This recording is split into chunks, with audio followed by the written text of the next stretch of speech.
Black action. Black action. Black action. Black habits. Black habits. Black medicine. Yeah, everything. Black chucks, everything. Everything. Black hug, black love, everything. Yeah. What are you listening to? My flowers, why they still give black roses? Everything. Black child. It's old school. My grandma said it was her grandma's favorite. Skin noir, French noir, here you are, black. Everything you need, better believe you are that. So, skin noir, French noir, here you are, black. Everything you need, better believe you are. Shit. Freedom Summer.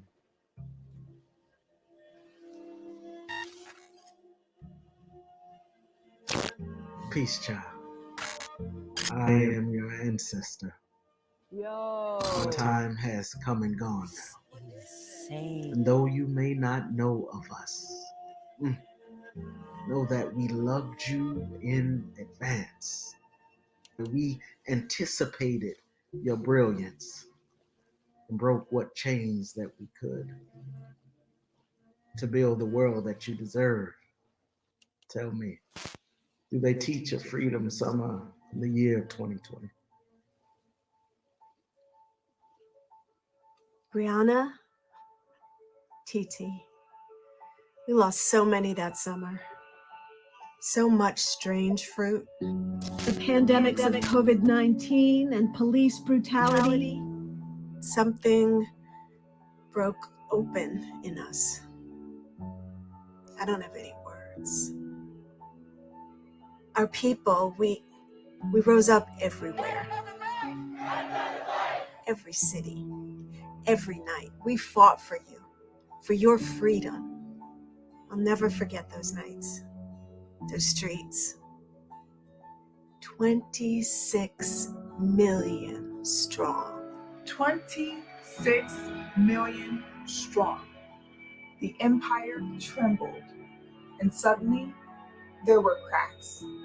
Confederate flags banned.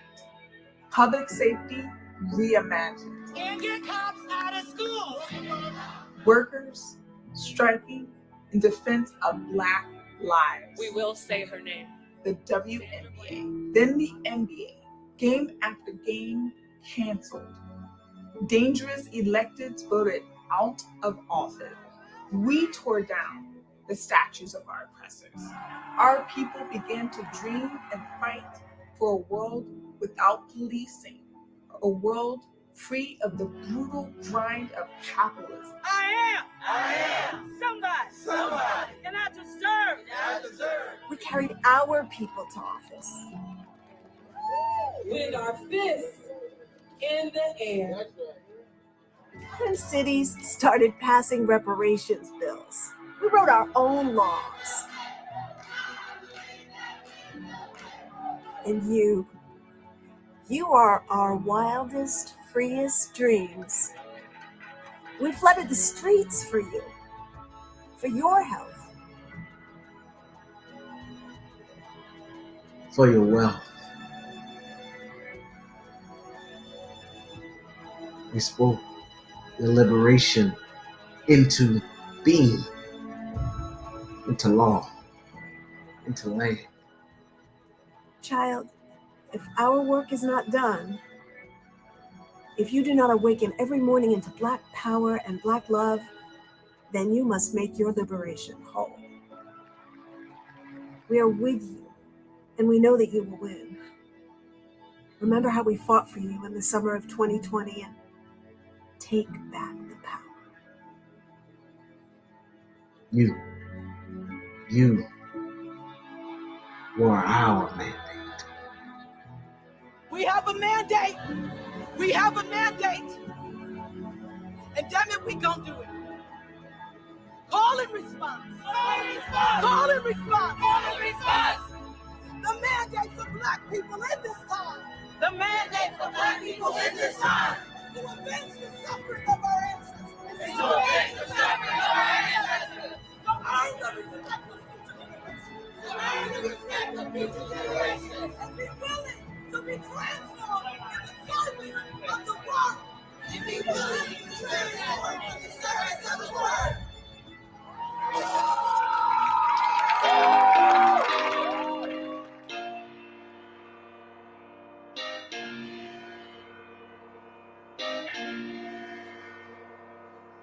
till we are free.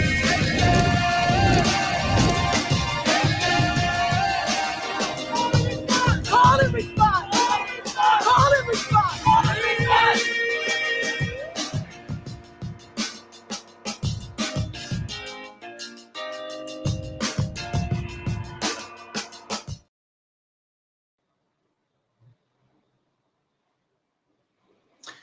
Wow. Well, thank you. And I'm so glad that we were able to play that video.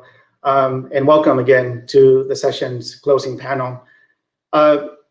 We were really happy to share the Movement for Black Lives video, and thank you so much to them for allowing us to play it, because it really frames the conversation that I want to have today in this closing session. How do we reimagine a society that is truly built on the principles of justice and equity? Momentarily, I'm going to be joined by my two panelists, two people who have been reimagining the future and challenging us to dream big.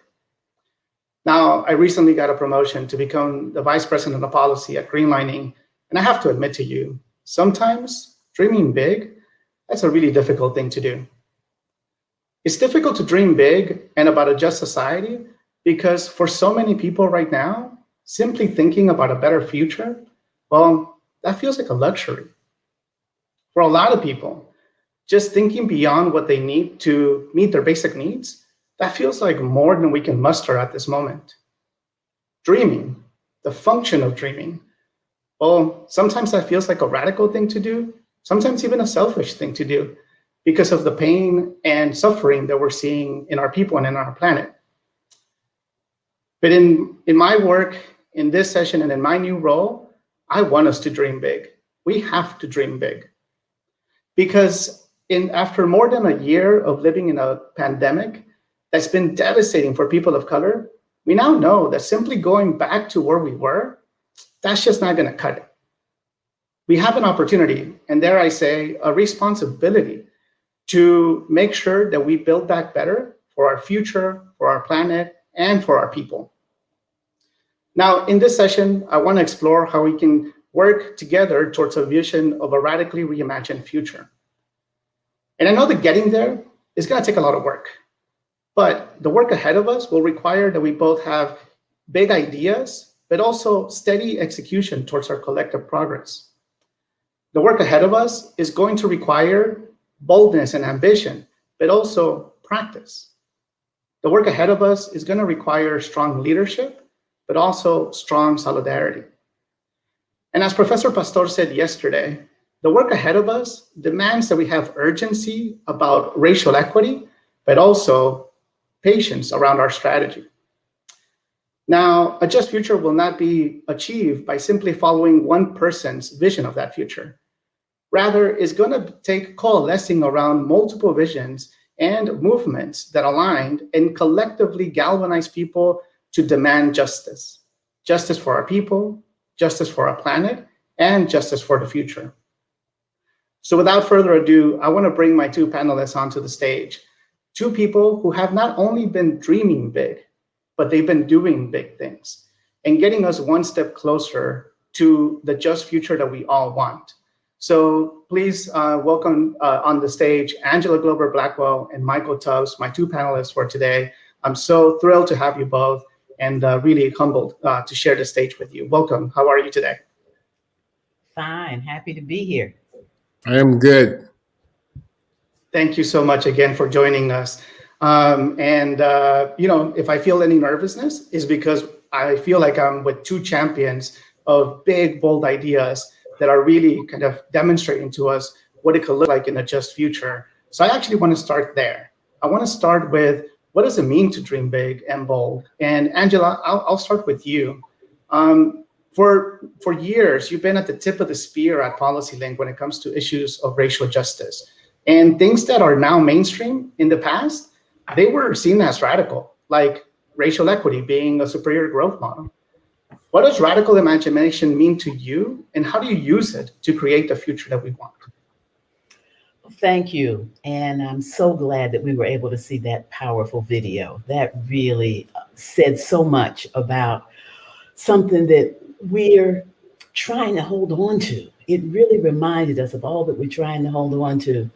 And when you ask about what it means to dream big, what it means to have radical imagination, and when you talked about that being a luxury because so many people are just trying to make it, that's really where it all starts. To go deep into what it is that people are struggling with every single day, to go deep into it, not to dismiss it, not to assume that what we want is way beyond it. What we want is for people to be able to express what it is that they feel they are entitled to, that they need in order to grow and stretch and raise their families, that the relaxation that they need to be able to tap into their strengths.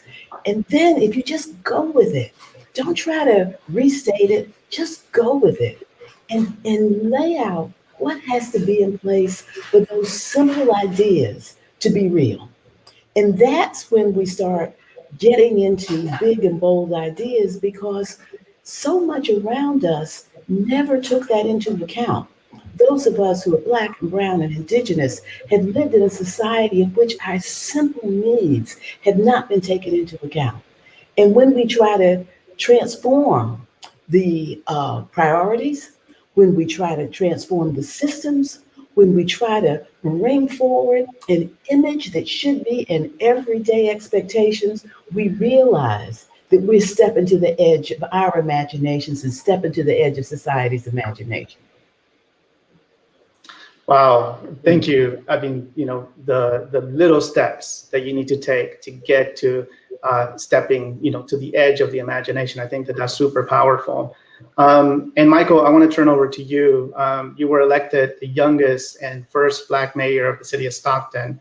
And your track record as mayor is super impressive, and Stockton benefited so much from your time in the office. And for me personally, I have to say that I'm so thankful that we were able to partner on some of the most transformative and gratifying work of my professional life. So I want to talk to you now about universal basic income. How did you decide that you wanted to bring this policy to Stockton, and how does it fit into your vision of the future that we want to have? Yeah, no, I think, well, first, I knew your title was different, right? I was reading the memo and it said vice president. I said, was my brother the vice president? We worked together. So congratulations on the well-deserved promotion. And I'm the biggest Angela Glover Blackwell fan, so I'll save my platitudes towards the end, but excited to always be in conversation to learn from one of my mentors and role models in terms of how to be a real policymaker that marries data with heart and does the hard things necessary to move us forward. And I think for me, in terms of this notion,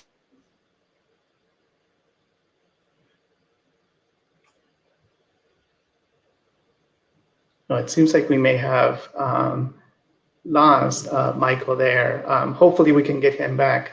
Michael, I thought I had good internet. No, so I'll be quick. So it really came from sort of what Angela talked about in terms of thinking about the basic needs of my folks and realizing that so many of the issues we had in the city were caused by poverty, are caused by economic scarcity, and how cash doesn't solve everything, but cash does solve for issues related to cash and allows people to have the agency over time to do all the things, to make all the decisions, and to fully self-actualize. So I think for me, in terms of being bold or having a radical imagination, it just comes from the fact that, to me, the status quo is really bold and kind of radical in a very dystopian way. Like, if you actually think about the community, like, folks are more likely to be murdered by officers. They pay their salaries for it through their taxes because of how they look. Like, that's like actually a bizarre concept. And I think if you really broke down all the inequities in our society, we would see that we really live in a radical society. And I think part of it was a reframe and saying, this is so radical, so radically bad. What can we do to improve upon it? And I think that also gave us the courage to think bigger and think bolder, because we were, the way I saw it, it couldn't get much worse, or I'll be afraid to see what worse will look like. Thank you. And, you know, I think in thinking bolder, but sometimes, you know, the boldness, to your point, we've gotten used to bold ideas that are, you know, dystopian, but new ideas that come up, you know, those are challenged. So I want to ask you again about universal basic income and what happened in Stockton. a great experiment, very successful. You give people resources and they put them to use to what they need in their lives. And it really transformed their whole livelihood. Do you remember the first time that you shared that with someone who had the power to actually make it happen? Like, tell us about that. What was their reaction, and how did you overcome whatever skepticism they might have had? Yeah, well, luckily for me, I was the mayor, so I had the power, or at least the authority. I think that's also important, that when folks occupy positions of power, it's not enough just to be the first. It's not enough to, even though representation matters, right? Like what you see does matter, but what matters more is what you do. And once you're in a position of influence, you need to use it and do something with it. But to answer your question, I think part of it was just reframing the conversation and saying, well, look, we don't know if this will work. That's why it's an experiment. But we do know the status quo isn't working. So what do you propose we do? Nothing. You propose we just talk about it and be upset with it. And in framing it like that, I was able to get my council members, community groups, and others to at least say, okay, let's try, let's test, let's ask questions. And so I think that was a big part of it, is really just sort of asking questions around sort of, well, what's your solution? like, okay, well, what do you want to do? Or how is this going to harm anything? If anything, even if it gives us a glimpse of what better could look like, that's better than kind of the status quo. And pushing up against the status quo, that's just so difficult to do sometimes. And I think particularly in the work that we do.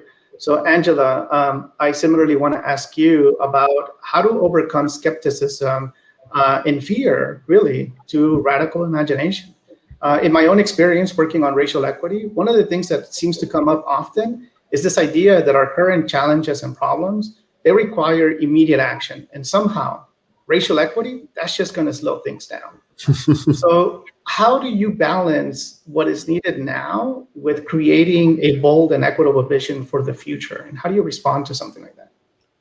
One of the things that I have tried hard to do is to help people see that the future has elements that are inevitable, and we need to see what they are and just accept that.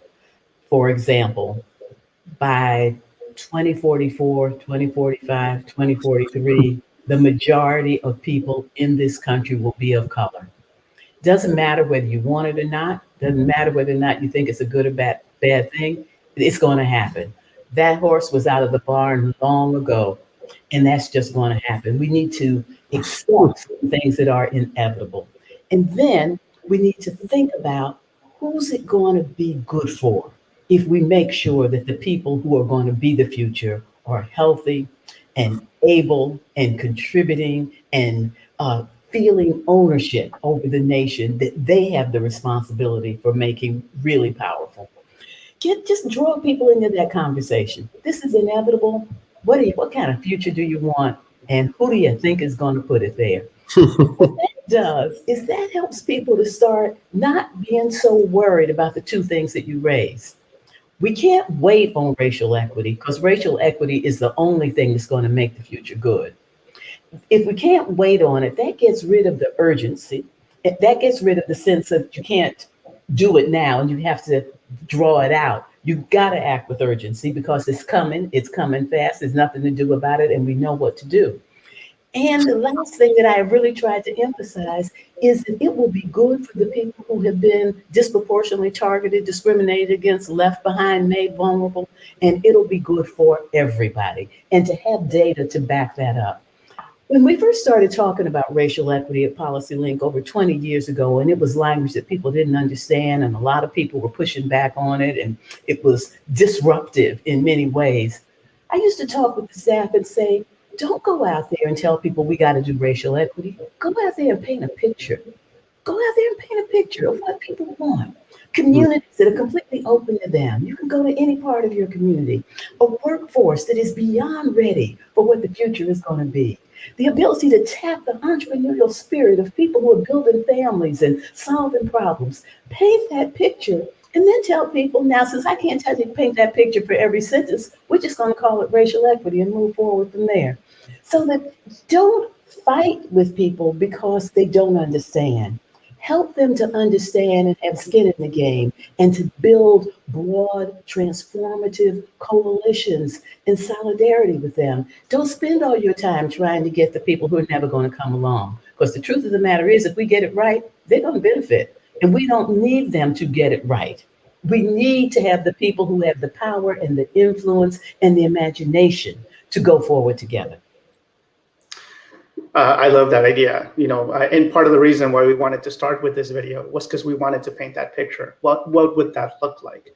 And I wanted to ask both of you, both because of the work of organizations like PolicyLink and the work that you've done, Angela, but also because of the tragedy of this last year and how it's unveiled the deep systemic racism that we still are grappling with today. People are more open to talking about racial equity. People are more accepting that it is something that we have to focus on and do.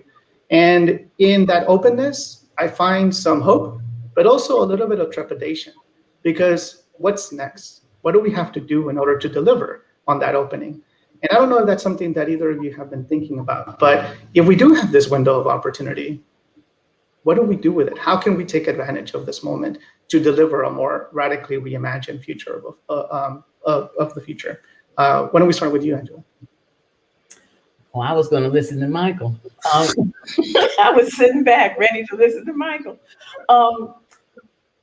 We were ready for this moment. We were ready.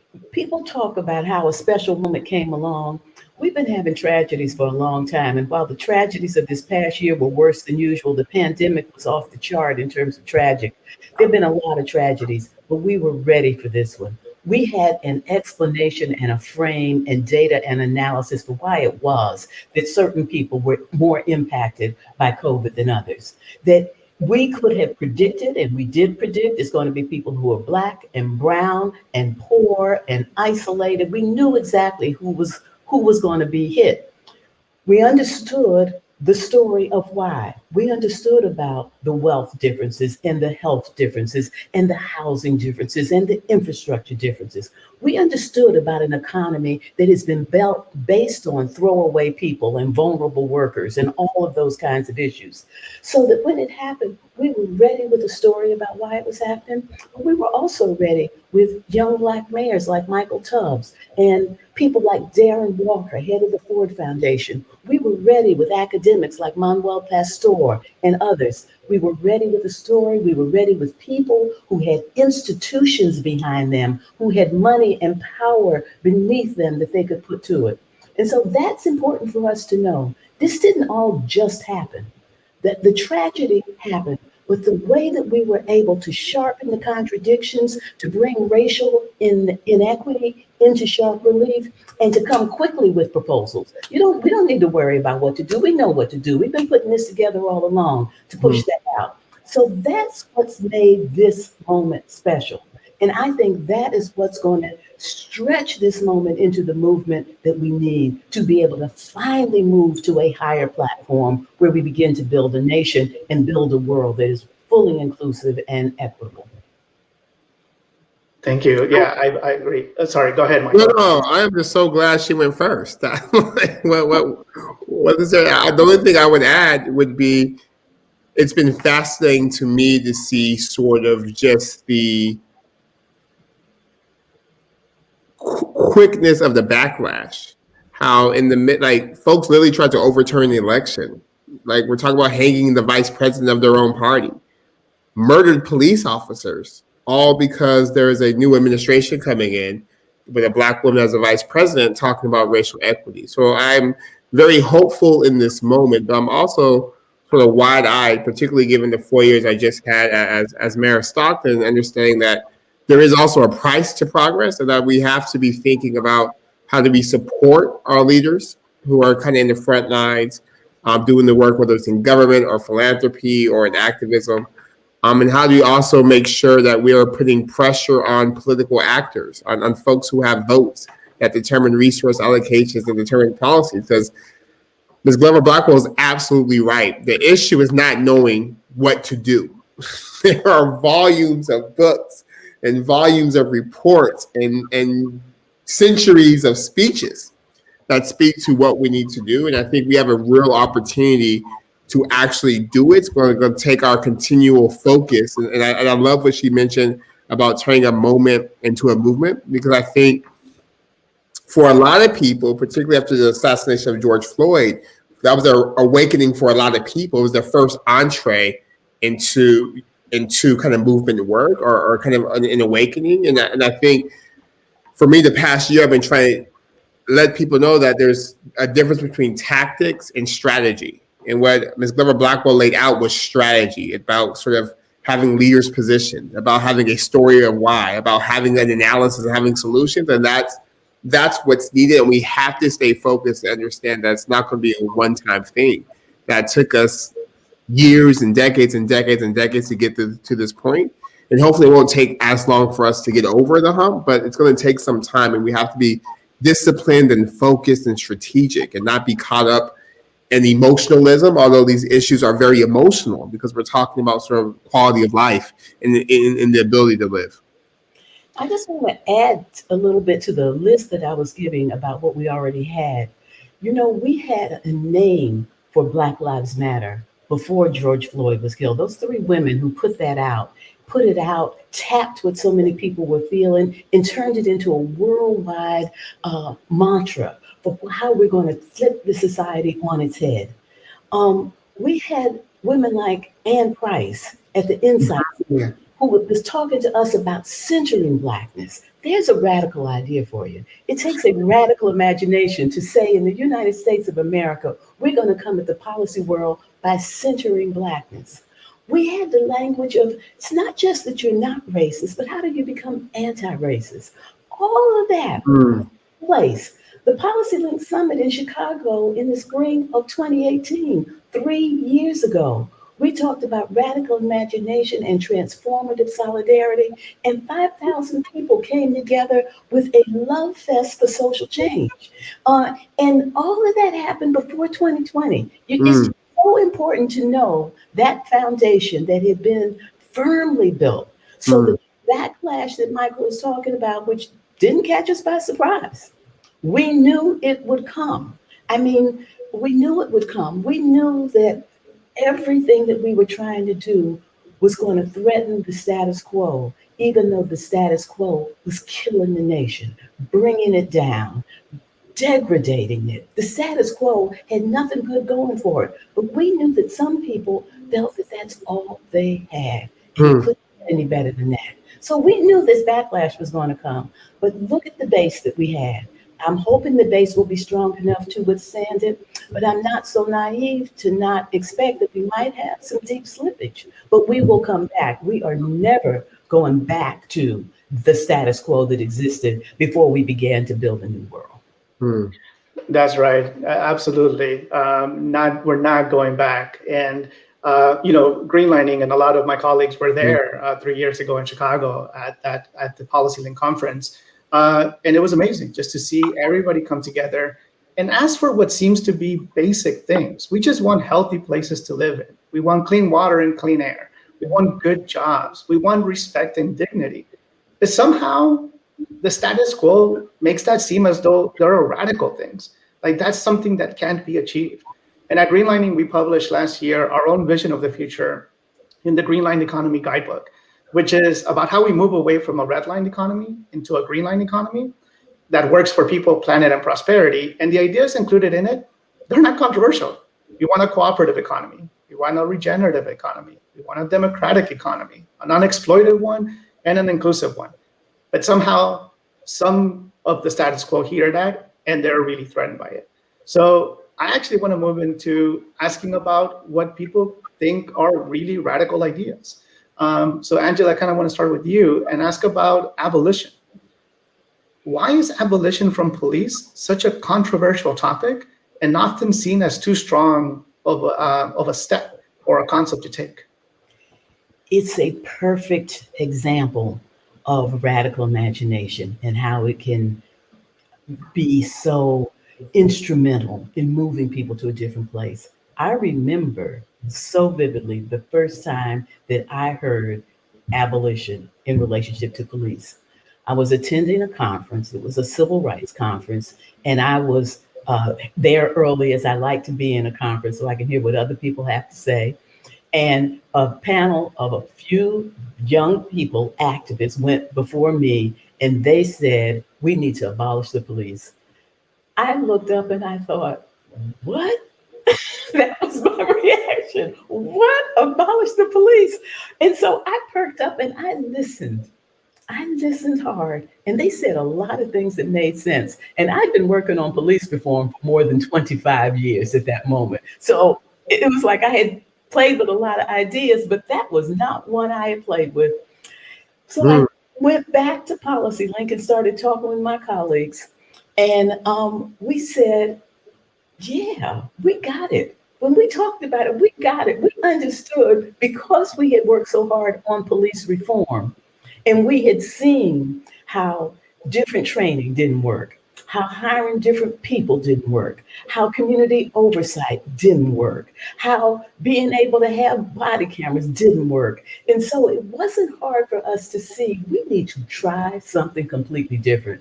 I've now been looking into this and interviewing people about it, and PolicyLink is really helping so many different groups across the country think about this. I think that the idea of police abolition is something that people think is radical, whether they are for it or against it. People understand that it is radical. What makes it radical is that it is based in a historical analysis of why do we have them in the first place. And when you understand that they were developed to control and contain, and you think about that, catching runaway slaves in the South, trying to tap down labor in the East, doing all kinds of things on the borders, that this was not a system that was ever designed to create safe communities. And that's what we want, safe communities, particularly for people who need this in their community. And the idea that we give money to police for basketball with young people, that we give money to police for domestic violence, that we give money to police to deal with the mental health problems, that we give money to police for things that they don't do well, that people who do it well in our community can't reach more than 5 or 6 people because they have no budget. Well, that doesn't make any sense. I could go on and on about this one, and I want to hear from Michael too. But I think that the idea of abolition, while we associate it with police, goes back to abolition in its original form. That if a system is wrong and immoral, you don't reform it, you abolish it. You abolish it. Abolition of slavery. We didn't say reform slavery, we said abolish slavery. And we have been trying to bring that mindset into the current day. What is the closest thing that we have to it? It is the way the police are interacting with our communities. And it has been a fabulous conversation because we are now deep into it and we're nuancing it. We're saying what we meant and what we didn't mean. Communities are talking about what they want and what they don't want. And this is positive, but you got to let your imagination go to what you need and then back into, do we have any systems that will naturally take us there, or do we need to develop new ones? Wow, what a breakdown. And, I think so many gems that you included there, including just, again, imagination. You have to imagine in order to get there. And Michael, I want to turn to you and kind of, go back to, again, universal basic income, because really giving people money with no strings attached is currently looked at as like a radical thing to do, like something we shouldn't be doing. Yet what we really need are reparations, compensating people who were exploited for their labor and their sacrifice, particularly Black and Indigenous people. Is there any connection between universal basic income and an argument for reparations in the United States? I think they're definitely connected, but they're separate, and they try to redress separate issues. So a guaranteed income is about sort of dealing with the issue of economic insecurity or people not having enough, irregardless as to how they got there. It's just like this is problem solution. But reparations for me represents an understanding that for folks that have had specific harm done to them, there has to be a specific remedy for them. And for me, that I used to think that was radical, but the more I think about it, it just makes sense. It's called problem solving. Like if you did something, like I teach my 18-month-old, like if you drop this, so you pick it up. We're not going to just talk about you dropping it and you feel bad about dropping it, but it's still there. You have to pick it up. There has to be, you don't just pick anything up. You pick up the thing you dropped. And I think it's just that simple. Is that it's really, but what's radical in all these conversations is really the notion that white supremacy is a false ideology.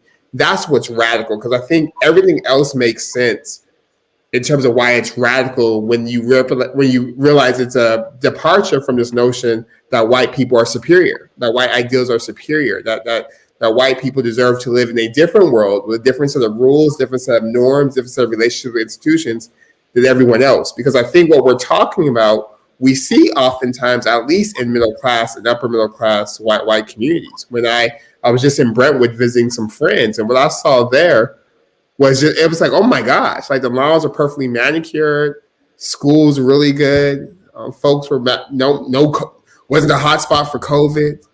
And I think that's what's really radical. What's radical is in this moment, folks are saying that white supremacy is not how we're going to choose to organize our world and our society any longer. That that this false ideology is actually what's radical. This belief that one set of people who are lighter are somehow superior and deserve different and better treatment from every single institution, from police to banking to like house appraisals to quality of to life expectancy. It's actually quite bizarre. And I think for me, I'm sorry for ranting now, but that for me seems to be what's radical. And the guaranteed income and reparations represent departure from that, because the guaranteed income says you can trust Black people with money, you can trust Indigenous people with money, you can trust Latinx people with money, you can trust Southeast Asian people with money, just like we trust white people / wealthy people with money. And reparations says because of the sins of white supremacy, there has to be some sort of repayment of that. The only way to move forward is to redress it. I think to the point Angela raised earlier, what's beautiful about all these things is that by doing that, you actually help everyone.